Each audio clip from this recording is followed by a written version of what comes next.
Ya, Assalamualaikum warahmatullahi wabarakatuh. Ya, saya Bu Arliana ya. Kita lanjutkan lagi untuk materi PAK PNB-nya ya. Pada kesempatan kali ini saya akan menyampaikan tentang perubahan sistem kardiovaskuler dan sistem pernafasan pada ibu hamil ya. Namun sebelum perkuliahan dimulai, mari kita berdoa dulu ya. Semoga materi yang kita bahas pada hari ini bisa mudah dipahami dan bermanfaat. Berdoa dipersilakan. Ya, berdoa selesai ya.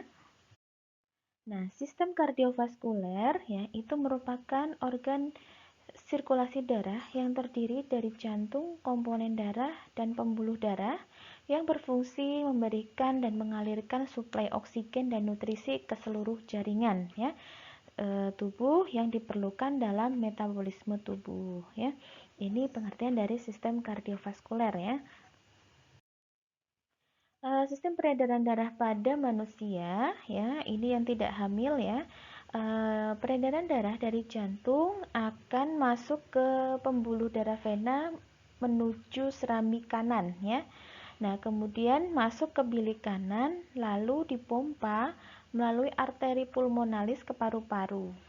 Pada paru-paru dan karbon dioksida yang berada di dalam darah maka akan dikeluarkan dari hemoglobin, kemudian oksigen akan diserap ke dalam hemoglobin. Kemudian setelah itu darah yang kaya akan adanya oksigen akan dibawa menuju jantung ya melalui vena pulmonalis, kemudian masuk ke serambi kiri, setelah itu akan mengalir ke bilik kiri dan selanjutnya dari bilik kiri darah akan dipompa ke seluruh tubuh ya. Nah, ini sistem peredaran darah ya atau sistem kardiovaskuler pada manusia pada umumnya ya. Namun ya di sini ada perubahan ya. Aliran darah yang diproduksi atau yang diedarkan ke seluruh tubuh itu juga dialirkan ke janin ya melalui plasenta ya. Di sini ada umbilical vena umbilikal ya, di situ alirannya. Nah, untuk mengalirkan oksigen dan sari-sari makanan bagi kebutuhan janin. Sistem peredaran manusia atau yang disebut dengan sistem kardiovaskuler ya, ini berfungsi memindahkan nutrisi dan zat-zat tertentu melalui sistem peredaran darah dari jantung ke seluruh sel organ di dalam tubuh dan begitu pula sebaliknya. Ya, jadi nutrisi dan zat-zat tertentu ini ya kalau pada ibu hamil juga diedarkan ke seluruh sel dan ke bagian janin melalui plasenta. Perkembangan sistem kardiovaskuler ya pada ibu hamil ini mulai berfungsi pada usia 3 minggu kehamilan ya. Terdapat pembuluh darah yang terbesar yang disebut dengan angioblast ya. Minggu ketiga tabung jantung mulai berkembang ya, ini pada janinnya. Kemudian perkembangan sistem kardiovaskuler pada masa kehamilan ya. Di sini minggu kelima kardiak output meningkat ya, kurang lebih sekitar 40% daripada wanita tidak hamil ya. Ini untuk mengurangi resistensi vaskular sistemik ya. Jadi untuk mengurangi resisten ya saluran sistemik ya dan mencapai tingkat maksimum sekitar minggu ke-32 kehamilan. Setelah itu kenaikannya sedikit demi sedikit sampai masa persalinan dan nifas ya. Antara minggu ke-10 dan ke-20 terjadi peningkatan volume plasma. Jadi ini sudah mau masuk ke trimester 2. Perubahan pada sistem kardiovaskuler selama kehamilan ditandai dengan adanya peningkatan volume darah dan curah jantung ya. Nah, volume darah itu ya berisi tentang volume darah yang ada di tubuh. Kemudian, bila curah jantung adalah jumlah volume darah yang dipompa oleh ventrikel kiri jantung selama 1 menit ya. Saat dipompakan Darah membawa oksigen dan nutrisi untuk sel tubuh dan membawa sampah metabolisme seperti karbon dioksida. Curah jantung yang terlalu sedikit atau terlalu banyak menunjukkan adanya masalah pada jantung ya. Jadi ini juga penting untuk diperhatikan. Sirkulasi darah ibu dalam kehamilan dipengaruhi oleh sirkulasi darah plasenta ya. Uterus yang membesar dan pembuluh darah yang membesar pula. Ya. Volume plasma maternal meningkat pada usia 12 minggu dan terus meningkat mencapai puncaknya sampai usia kehamilan 30 sampai 34 minggu. Ya. Ini sama yang seperti saya jelaskan tadi bahwa pada trimester 2 mulai ada peningkatan plasma darah ya karena dipengaruhi oleh uterus yang membesar dan pembuluh darah yang membesar pula. Penambahan volume darah sebagian besar berupa plasma dan eritrosit ya. Eritrosit itu adalah sel darah merah meningkat 18% tanpa suplemen zat besi ya. Nah, kalau pakai suplemen zat besi ya karena mengingat ibu hamil juga akan mengalami hemodilusi yang mengakibatkan anemia fisiologis ya, sehingga dibutuhkan suplai zat besi ya. Peningkatannya bisa mencapai 30% ya. Kemudian plasma meningkat, volume plasma meningkat sebesar 50%. Ini lebih banyak daripada zat besinya ya. Sehingga menyebabkan penurunan hematokrit selama kehamilan normal yang disebut dengan anemia. Ya, untuk tekanan darah ya turun selama 24 minggu pertama kehamilan ya karena dipengaruhi oleh hormon progesteron yang menyebabkan peregangan otot Hals, yaitu otot yang membentuk pembuluh darah. Kemudian tekanan sistolik akan turun sekitar 5 sampai 10 mm Hg dan diastoliknya akan turun pada 10 sampai 15 mm Hg ya. Jantung mengalami dilatasi ringan ya karena peningkatan volume darah dan curah jantung. Karena diafragma terdorong ke atas, jantung terangkat ke atas dan berkontraksi ke depan dan ke kiri. Ya, ini jantung mengalami dilatasi karena adanya peningkatan volume dan curah jantung. Ya. Untuk curah jantung ya adalah volume darah yang dipompa ventrikel per menit ya. Ini satuannya per menit. Merupakan hasil dari peningkatan frekuensi denyut jantung dan volume sekucup ya, yaitu isi sekucup kali laju denyut jantung. Frekuensi denyut jantung rata-rata 70 kali per menit, sedangkan volume sekucup adalah 70 mm ya. Nah, ini peningkatan rata-rata pada ibu hamil ya, curah jantungnya dan denyut jantung. Curah jantung juga meningkat selama kehamilan sekitar 30-40% lah, lebih tinggi dibanding daripada kondisi tidak hamil pada trimester pertama dan meningkat sekitar 40-50 pada trimester ketiga ya. Peningkatan curah jantung pada awal kehamilan ini dipengaruhi oleh hormon progesteron yang menyebabkan banyak bagian dari sistem kardiovaskuler yang mengalami dilatasi. Seperti dilatasi jantung yang tadi saya sebutkan ya pada slide sebelumnya, dilatasi aorta, resistensi pembuluh darah ginjal, resistensi plasenta dan dilatasi sistem vena ya. Ya, adaptasi sistem kardiovaskuler selama kehamilan ini meningkatkan terjadi resiko kelainan pada kardiovaskuler ya. Ada beberapa kasus ya ibu hamil dengan riwayat penyakit jantung sebelum hamil dapat berpotensi menjadi gagal jantung ya. Makanya bila ibunya memiliki riwayat kesehatan yang tidak baik ya, maka pada kehamilannya perlu diobservasi secara intensif ya oleh dokter.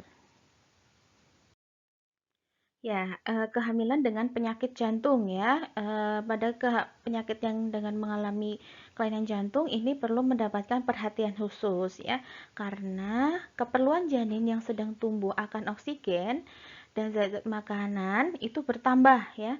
dalam berlangsungnya kehamilan yang harus dipenuhi melalui darah ibu. Untuk itu, banyaknya darah yang beredar ya bertambah ya, sehingga jantung pun harus bekerja lebih berat. Ya, gangguan jantung ya. Terjadi peningkatan volume plasma pada trimester 2 kehamilan. Ini menyebabkan bertambahnya kerja jantung untuk mengendalikan perubahan yang fisiologis yang terjadi, menjaga kestabilan sirkulasi darah dalam tubuh ya. Maka dari itu, pada orang yang ibu hamil mengalami gangguan jantung, dia akan mengalami sesak yang lebih ya, dan akan menimbulkan komplikasi berupa abortus, UGR ya, pertumbuhan janin terganggu, atau preeklamsi atau eklamsi, yaitu tekanan darahnya tinggi disertai kejang, yaitu eklamsi. Kemudian janin meninggal di dalam rahim atau bahkan kematian ibu ya. Ya, perubahan hemodinamik ya. Hemodinamik adalah aliran darah dalam sistem peredaran tubuh baik melalui sirkulasi magna ya, sirkulasi besar maupun sirkulasi parva ya, sirkulasi dalam paru-paru. Perubahan hemodinamik ini terjadi karena peningkatan volume darah sebesar 30-50% dimulai sejak kehamilan trimester 1. Mencapai puncaknya pada usia kehamilan 32-34 minggu dan menetap sampai aterem ya, sampai cukup bulan kurang lebih 9 bulan atau 36 minggu ya. Peningkatan volume darah ini mengakibatkan cardiac output.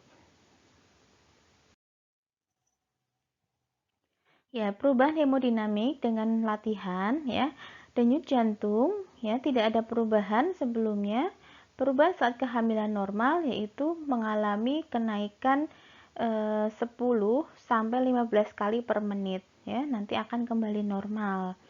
Kemudian cardiac output ya sebelumnya itu 30 sampai 50% di atas nilai-nilai normal ya. Pada kehamilan bertambah nih 50% ya. Mula-mula dengan masukan dengan kemudian akan kembali menurun. Kemudian tekanan darah ya, sebelum ada kehamilan ya, tekanan darahnya ini normal gitu. Terus pada saat kehamilan normal dia ada kenaikan 10 mg Hg dan nanti akan kembali normal. Nah, stroke darah ya atau peningkatan kontraksi jantung ya pada trimester 1 dan 2, sedikit pada trimester 3. Setelah pada saat kehamilan ya, prakontriksi naik sekitar 300 sampai 500 mili. Dan nanti akan kembali normal. Ya, resistensi vaskular pun ya meningkat pada kehamilan trimester akhir, nanti akan kembali ke normal. Nah, dari tabel di sini kita bisa lihat bahwa sistem kardiovaskuler ya pada hemodinamiknya nanti akan berubah seiring kondisi ibu ya saat hamil yang mengalami abdomen yang semakin besar atau perkembangan janin yang semakin besar. Perubahan anatomi sistem kardiovaskuler pada kehamilan ya, pada dinding otot jantung itu mengalami penebalan ya mulai dari trimester 1. Kemudian perubahan tekanan darah ya yang seperti saya jelaskan tadi, ada kenaikan atau pada trimester pertama nanti menurun ya. Kemudian terjadi dilatasi atau pelebaran secara fisiologis pada jantung. Nah, ini yang menyebabkan denyut atau tekanan darah jantung ini mengalami penurunan. Kemudian hipertrofi jantung dan posisi jantung yang bergeser ke atas dan ke kiri karena volume rongga perut atau abdomen meningkat. Nah, ini juga menimbulkan sesak ya. Kemudian pada fonokardiogram terdapat splitting atau bunyi jantung tambahan ya, murmur sistolik dan murmur diastolik. Jadi pada auskultasi jantung itu terdapat bunyi tambahan ya dengan menggunakan stetoskop atau dengan menggunakan EKG. Ya, perubahan sistem kardiovaskuler pada ibu hamil trimester 1 ya. Karena sirkulasi darah pada kehamilan yaitu plasenta dan uterus akan membesar, maka pembuluh-pembuluh darahnya juga akan membesar. Kemudian volume plasma maternal meningkat usia 10 minggu kehamilan dan terus meningkat mencapai puncaknya pada usia 30-34 minggu. Bertambahnya volume darah ibu ini sebagian besar berupa plasma dan eritrosit ya. Namun di sini seperti yang saya jelaskan tadi, jumlah eritrositnya kenaikannya tidak sebanding dengan kenaikan plasma, di mana kenaikan plasma itu lebih tinggi dibanding dengan eritrosit sehingga munculnya adanya hemodilusi atau menyebabkan anemia yang fisiologis. Kemudian sel darah merah meningkat 18% tanpa penambahan suplemen zat besi dan meningkat 30% jika ibu minum zat besi ya. Kemudian terjadinya hipertrofi atau pembesaran, dilatasi ringan jantung disebabkan karena peningkatan volume darah dan curah jantung karena diafragma terdorong ke atas ya. Jantung terangkat ke atas dan berrotasi ke depan dan ke kiri. Pada kehamilan trimester 1 ya, sebagian bumil mengalami hidung tersumbat ya atau bahkan berdarah ya, karena pengaruh hormon estrogen dan progesteron. Yang terjadi pembesaran kapiler, relaksasi otot dan vaskuler serta peningkatan sirkulasi darah. Ya, ini yang menyebabkan pada ibu trimester 1 kadang mengalami hidung tersumbat ataupun berdarah ya. Perubahan sistem kardiovaskuler pada ibu hamil trimester 2 ya, yaitu dimulai pada usia kehamilan 16 minggu ya.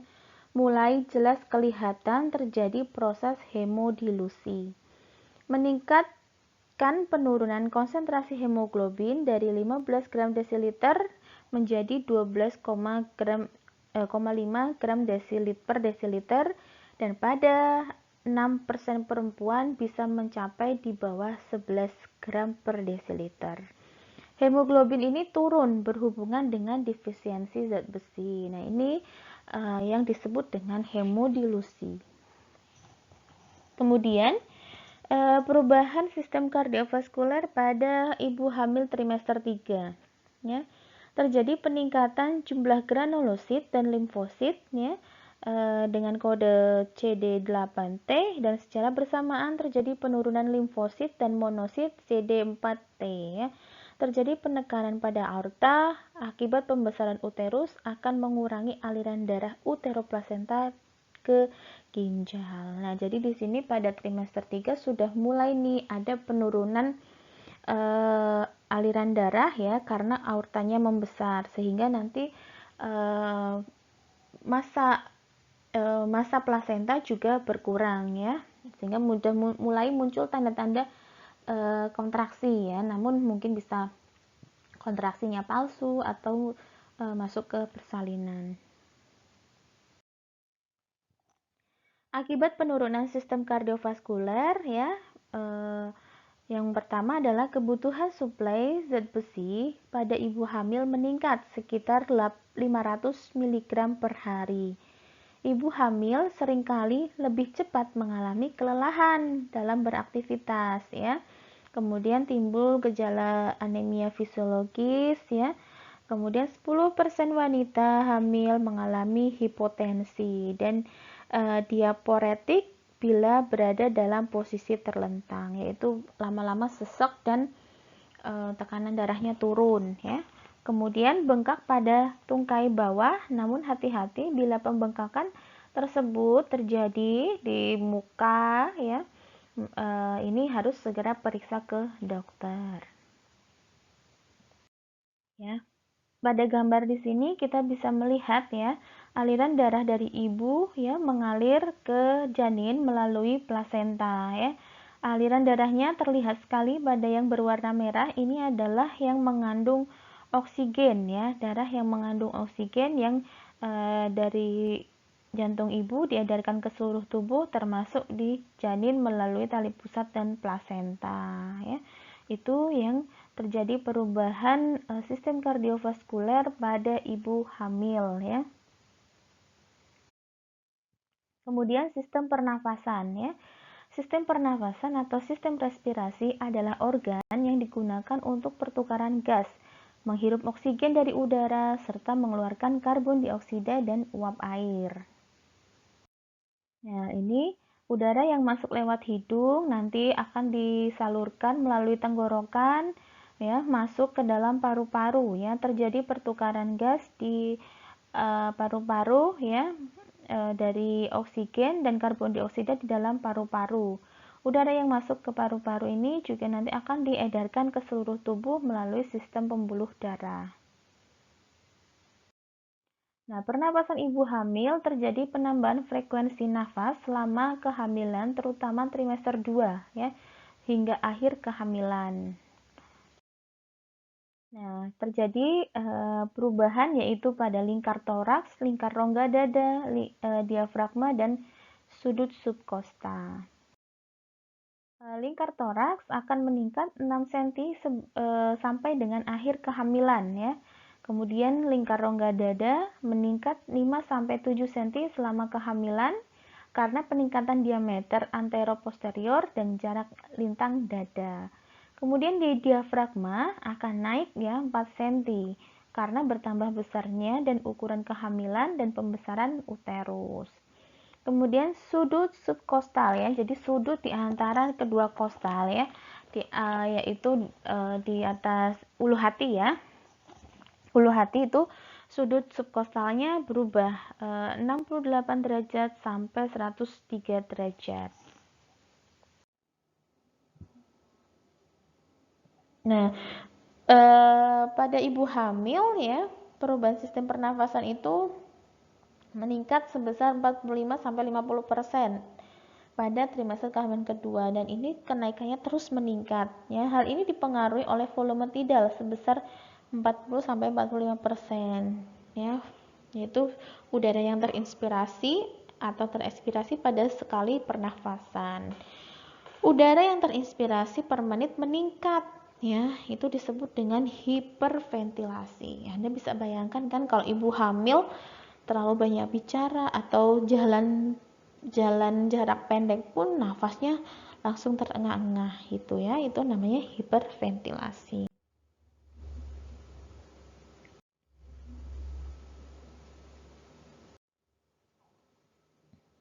Ya, perubahan sistem pernafasan ini bertujuan untuk memenuhi kebutuhan janin, uterus, dan plasma, dan juga karena peningkatan kerja jantung dan pernafasan, ya.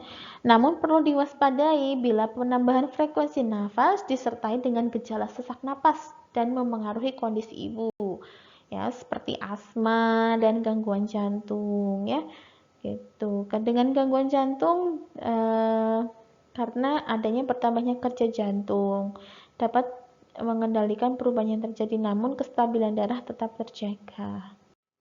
Ya, demikianlah apa yang bisa saya sampaikan terkait materi hari ini ya, tentang perubahan sistem kardiovaskuler dan sistem pernafasan pada ibu hamil ya. Untuk selanjutnya kita bila ada hal yang belum jelas silahkan biasa ya ketik pertanyaan tersebut pada kolom forum ya yang sudah disediakan pada Skalsa. Terima kasih. Saya akhiri, wabillahi taufiq walhidayah. Wassalamualaikum warahmatullahi wabarakatuh.